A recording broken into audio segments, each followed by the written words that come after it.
This is for Joe O'Brien, and I am Jerry O'Brien, his older brother and nominator.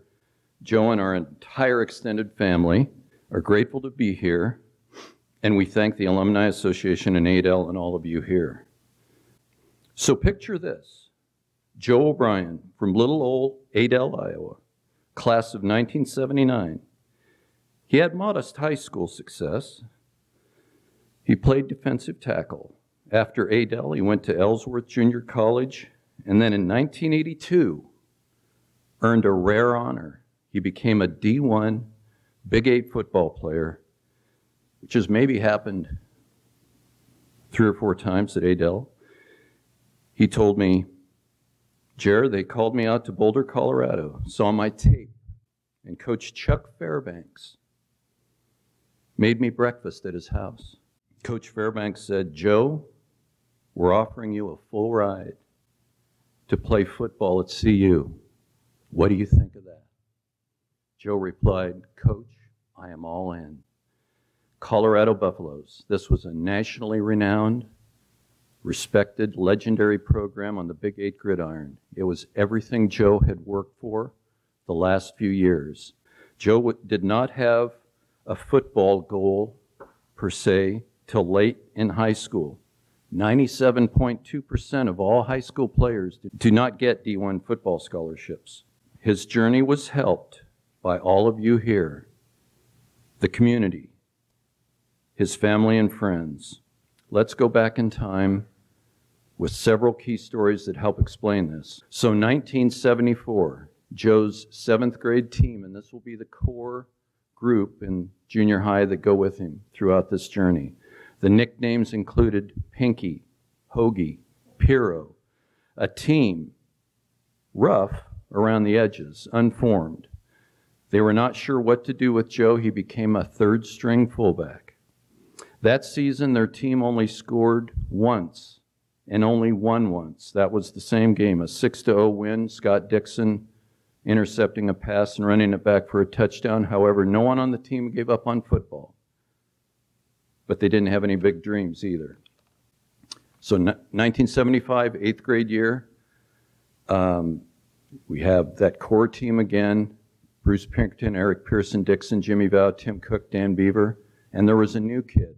Sean Chamberlain had moved to Adel that summer. He was as big as he is today, 6'2", 200 pounds in 8th grade, and tough. So Pinky and Piro talked to the new coach. We'll call him Coach M. They had his ear for new plays. The boys designed what they called the snowplow play. Chamberlain anchored the play as the center, and he would hike to Pinky, the QB. Then the entire offense moved forward like a snowplow, like a V pointed into the opposition, parting of the Red Sea sort of thing. Pinkerton ran inside the via the snowplow, and Coach M liked the idea, and they used it in the first game. And what do you know? The play worked. Pinky ran the ball into the end zone. The faithful parents and families in the stands erupted. And this is a reminder, this is the first offensive touchdown in this team's history. Joy and embraces. Coach M, big and gregarious, excited beyond belief on the sidelines, grabbed the face mask of a player and yelled euphorically, "We are going to win, and we are going to dominate this year." They lost that game 55-6.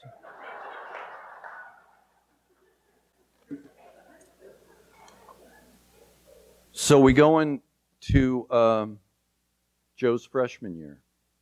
And Joe didn't go out. He had decided that summer he was just going to make money weeding beans and baling hay, but the phone rang. "O'Brien, you were not at the first practice. Get out here. What are you doing?" It was assistant high school football coach Mike Myers. And Joe thought, wow, a high school coach just called me. I guess I will go out. Coach Myers put him at defensive and offensive tackle. They went undefeated that year. But the next year, they had some growing pains. His sophomore year, they lost to DC big time, 63-0, I-35, 55-0. They had not turned the corner. This core group of young men that were on the teams together through those years. 1978, Joe's junior year, it's varsity, starts to get real. Big turnaround game as a junior. Dallas Center. It was a tight game. And in the second half, Adel was only up 1 score. DC did a fake punt. Hagelberg was Dallas Center's star running back. He got the ball, ran around the corner. Joe pursued and tackled him before the marker. The hit was right in front of the Adel DeSoto bench and fans. And the crowd and the team exploded. Adel ball. Adel went on to win.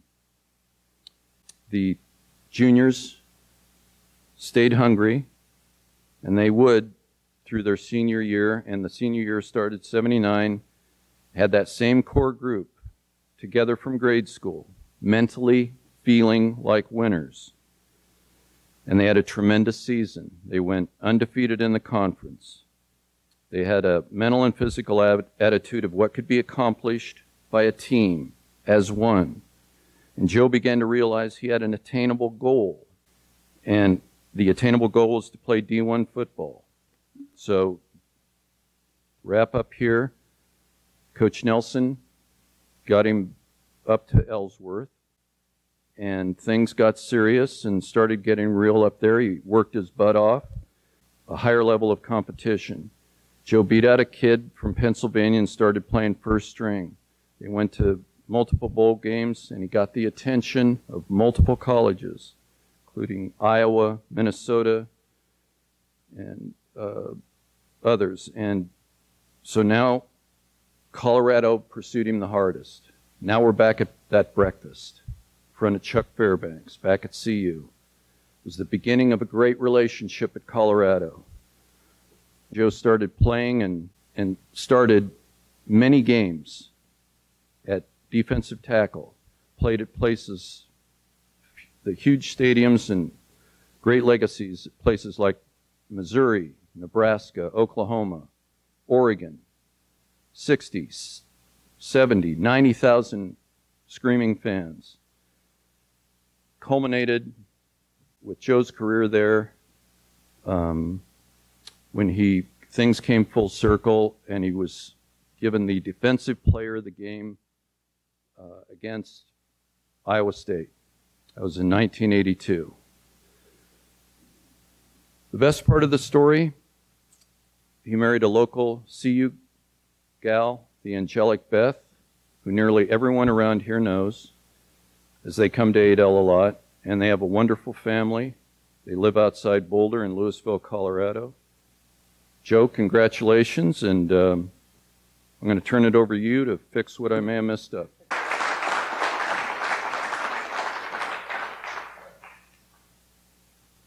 Well, thanks, Jerry. You did a fantastic job there. Thanks, everyone. Thanks to the Hall of Fame committee.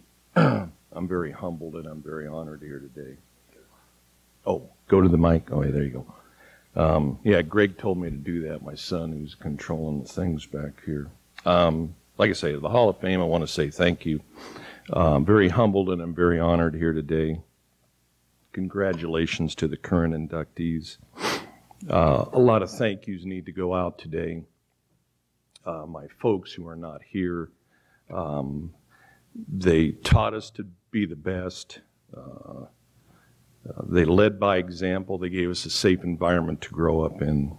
They were a very strong religious background. And without the Lord, I would not be standing here today. The Lord guided me to Beth and given us 3 wonderful kids, Greg, Christine, Katie, and latest addition of Liam, who's married to Katie here. It has been 30 years that my kids have had to listen to the Adel stories, and Liam hasn't heard them all yet, so I'm looking forward to giving another 30 years of Adel stories. John and Jerry, I want to thank very much for everything they've done. They blazed a trail for me, so every door was open for me. I didn't even have to. I just walked in. It was they were two great older brothers to have as role models.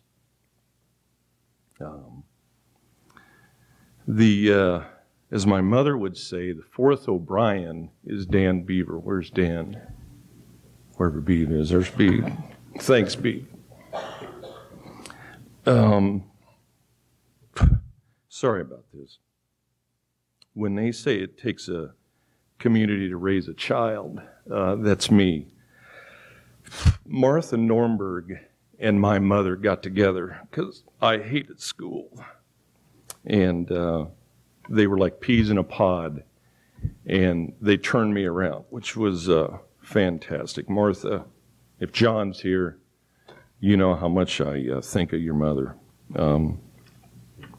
Organized sports started in junior high, and these weren't all junior high coaches, but talk about the hoodlums that we were. Jerry Bond did a fantastic job. He coached us in wrestling, in football, and Ron Brenner was fantastic. Dan Jones, Mike Myers, Dick Gunderson, all fantastic role models. We looked up to, and they led by example, and we hopefully followed. As Jerry said, the snowplow in 8th grade, that was Jay Malice. He was kind of a freelance coach, and he'd let you play different positions, and it didn't win. We didn't win like we wish we would have, but we had a lot of fun, and that snowplow play was so fun to.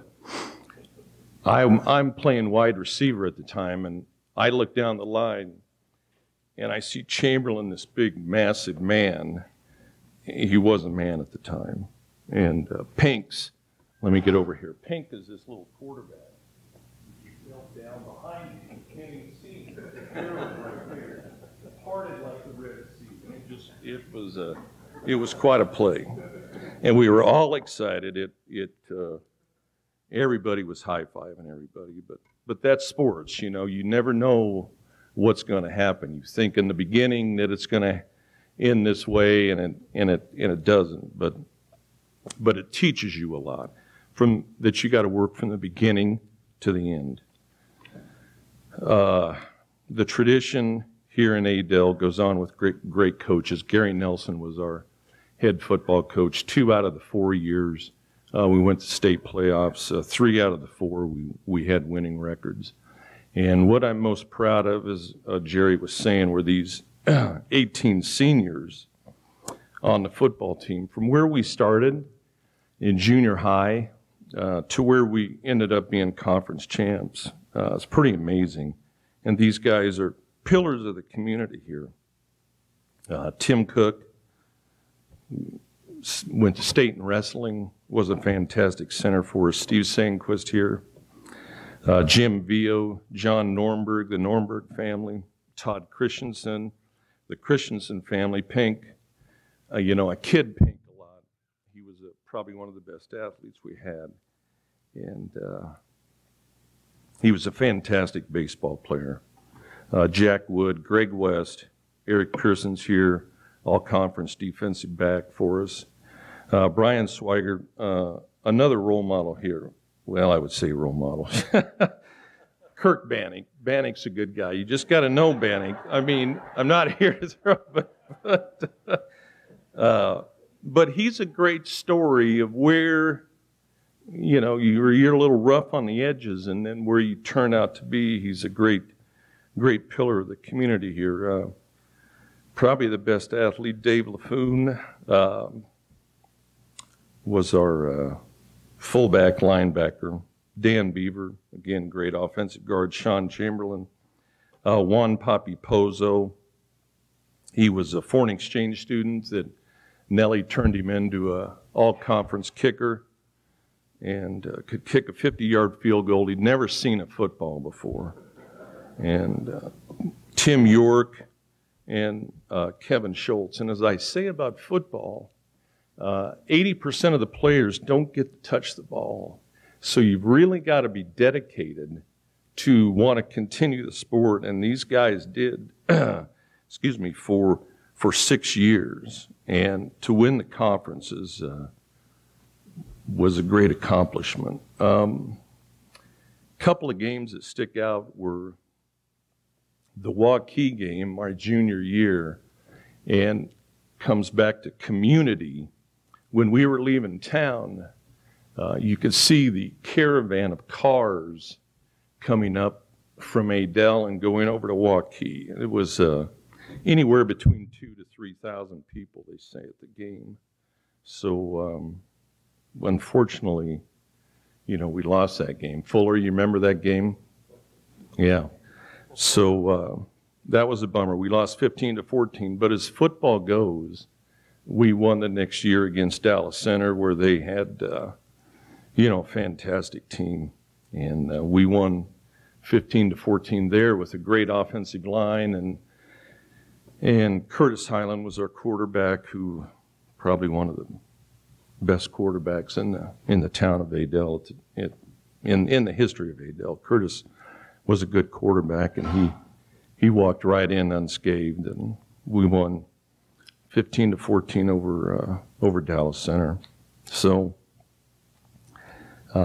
and like I say, Ellsworth, Nellie pulled Dave LaFoon and I aside my senior year and said, hey, we think you guys have got the potential to go on to the next level. And I was all in. And I said, you know, what have I got to do? And he said, well, let me just get your name out. And it worked. And Ellsworth was a fantastic place to go to school. The first couple of weeks were pretty rough. You know, you're homesick, your head hurts, your body aches, just like everybody has. And I was on the phone and said, man, this, to my mom and dad, and I said, man, I'm ready to come home. And Dad got on the phone and said, stay up there. And it was the best advice he gave. So that opened up the door to playing there for a couple of years. And like as Jerry said, it was, we won. We won a lot.